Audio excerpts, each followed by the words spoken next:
ابو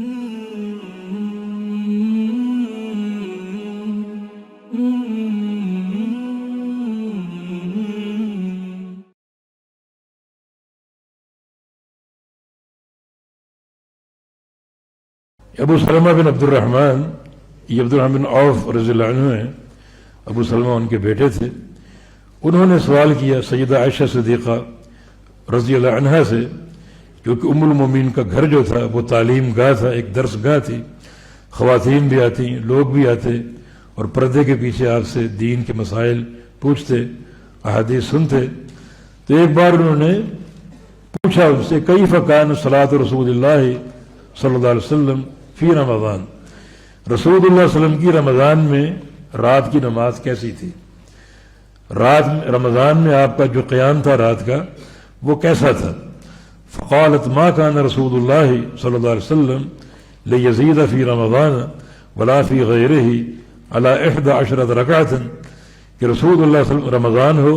یا غیر رمضان ہو کبھی آپ نے 11 رکعت سے زیادہ نہیں پڑھا، رمضان ہو یا غیر رمضان ہو آپ کا دائمی معمول کیا تھا 11 رکعت، اس سے زیادہ آپ نے کبھی نہیں پڑھا. بعض روایتوں میں 13 رکعت کا ذکر ہے، وہ 13 رکعت 2 اضافی ہیں، وہ قیام اللیل کا افتتاح ہے، کیونکہ نبی علیہ السلام کی ایک حدیث ہے اذا قام احدکم من اللیل فلیفتتح صلاته برکعتین خفیفتین،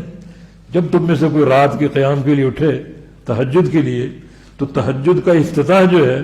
وہ 2 ہلکی رکعت سے کرے. تو ان 2 رکعت کو ہلکی کو ساتھ شامل کر لیں تو 13 کا فگر بن جاتا ہے، ورنہ اصل نبی علیہ السلام کا جو قیام اللیل کا دائمی معمول تھا وہ 11 رکعت کا تھا. اور پیارے پیغمبر کی سنت کی اقتداء ہی میں خیر و برکت ہے، ہمیں بھی اسی کی اقتداء کرنی چاہیے، یہی تعداد ہمارے لیے بھی خیر و برکت کا باعث ہے. اور زیادہ رکعت پڑھنا، زیادہ رکعت کا اہتمام کرنا، جیسے ہمارے ہاں 20 اور 23 رکعت معروف اور مروج ہیں، ایک تو یہ ثابت نہیں، نہ کسی صحیح مرفوع حدیث سے، نہ کسی صحیح موقوف حدیث سے، نہ اللہ کے پیغمبر سے عمل سے ثابت ہے، نہ کسی صحابی کی عمل سے ثابت ہے جو صحت و سند سے ثابت ہے. اور پھر یہ عمل 23 رکعت والا صحیح بخاری مسلم کی اس صحیح حدیث کے خلاف ہے. تو 11 سے زیادہ کا اہتمام کرنا نبی علیہ السلام کے عمل سے ثابت ہی نہیں، یہ خلاف سنت تعداد ہوگی، اور سنت کی اتباع میں خیر و برکت، یہی اللہ تعالیٰ کی رحمت کا موجب ہے. اور آگے مزید واضح ہوتا ہے یصلی 4 لا تسل عن حسنہن وطولہن، آپ 4 رکعت پڑھتے، یا تو 4 رکعت ایک سلام سے یا 2 سلام سے، 2 رکعت پڑھ کے، کیونکہ صلاۃ اللیل والنہار مثنی مثنی، زیادہ بہتر یہ کہ رات اور دن کے جو نوافل ہیں 2 رکعت کی شکل میں ہوں. تو آپ 4 رکعت پڑھتے، لا تسل مت پوچھو عن حسنہن وطولہن، کہ وہ 4 رکعت کتنی خوبصورت ہوتی اور کتنی لمبی ہوتی، ان 4 رکعت کے حسن اور طوالت کا پوچھو ہی نہ. بڑی وہ خوبصورت وہ 4 رکعت ہوتی اور بڑی طویل ہوتی. اس کا معنی کیا ہوا کہ قیام اللیل میں مطلوب جو ہے وہ کثرت رکعت نہیں ہے، تعداد رکعت نہیں ہے، بلکہ مطلوب رکعات کی یہ تعداد اور حسن اور طوالت کے ساتھ لمبا قیام، لمبا رکوع، لمبے سجدے. کہ یہ بات آپ نے نہیں پڑھی کہ اللہ کے پیغمبر طویل قیام کرتے،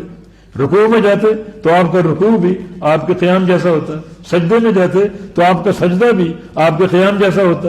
اتنا طویل آپ کا قیام اور رکوع و سجود، اتنا طویل اگر قیام اور رکوع و سجود ہو تو یہ 11 سے زیادہ پڑھنا ممکن ہی نہیں ہوتا. تو اس جملے سے کیا ثابت ہو رہا ہے کہ قیام اللیل میں اصل سنت کثرت رکعات نہیں ہے، اصل سنت حسن اور طوالت ہے. مت پوچھو وہ 4 رکعت کتنی خوبصورت ہوتی اور کتنی طویل ہوتی. تو تعداد کی کثرت مطلوب نہیں ہے، بلکہ جو مسنون عدد ہے وہ آپ اس کا اہتمام کریں، اور اس عدد میں آپ یہ 2 چیزیں پیدا کریں، ایک حسن نماز کا اور ایک طوالت. ثم یصلی 4، پھر آپ 4 رکعت اور پڑھتے، یا تو 4 اکٹھی یا 2 کر کے. لا تسل عن حسنہن وطولہن، مت پوچھو ان کے حسن کے بارے میں اور ان کی طوالت کے بارے میں.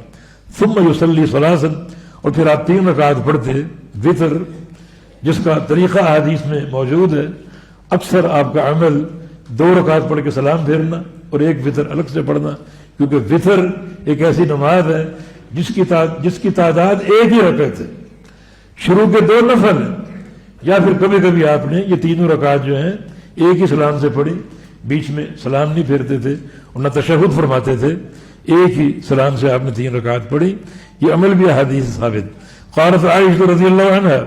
قلت یا رسول اللہ اتنام قبل ان توتر، تو کبھی کبھی آپ یہ 8 نفل پڑھ کے لیٹ جاتے اور آپ کو نیند آ جاتی، یعنی فرماتے ہیں کبھی کبھی آپ کے خراٹے ہم سنتے ہیں اور آپ کو نیند آ جاتی. تو میں نے عرض کیا کہ آپ وطر سے قبل سو جاتے ہیں بسا اوقات اور آپ کو نیند آ جاتی، پھر آپ اٹھتے ہیں اور وطر پڑھ لیتے ہیں، وضو بھی نہیں کرتے. تو رسول اللہ صلی اللہ علیہ وسلم نے ارشاد فرمایا یا عائشہ ان عینی تنامان ولا ینام قلبی، جب میں سوتا ہوں تو میری آنکھیں سوتی ہیں، دل نہیں سوتا، دل جاگتا رہتا ہے. اللہ کے نبی ہیں اور اللہ کے نبی کا سونا بھی ایک تمیز کے ساتھ. بعض اوقات نیند میں اللہ کی وحی آ سکتی ہے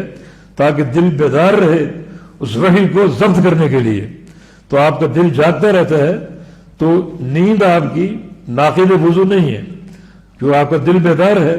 اور آپ یہ بات جانتے ہوتے ہیں کہ وضو قائم ہے، یہ ٹوٹ گیا،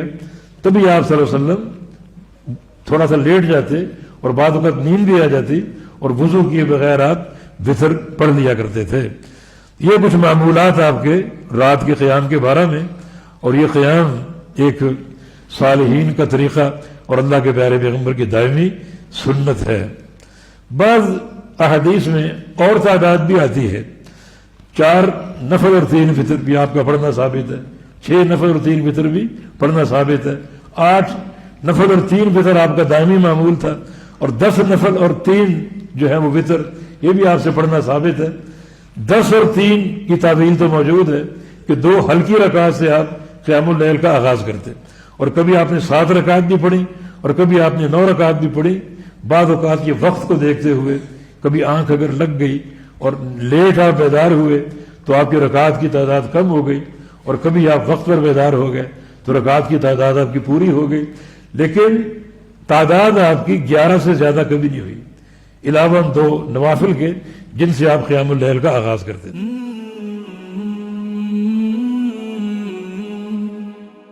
سبسکرائب کریں اور بیل آئیکن پر کلک کریں تاکہ آپ کو بر وقت ہماری ویڈیوز کا نوٹیفیکیشن مل سکے.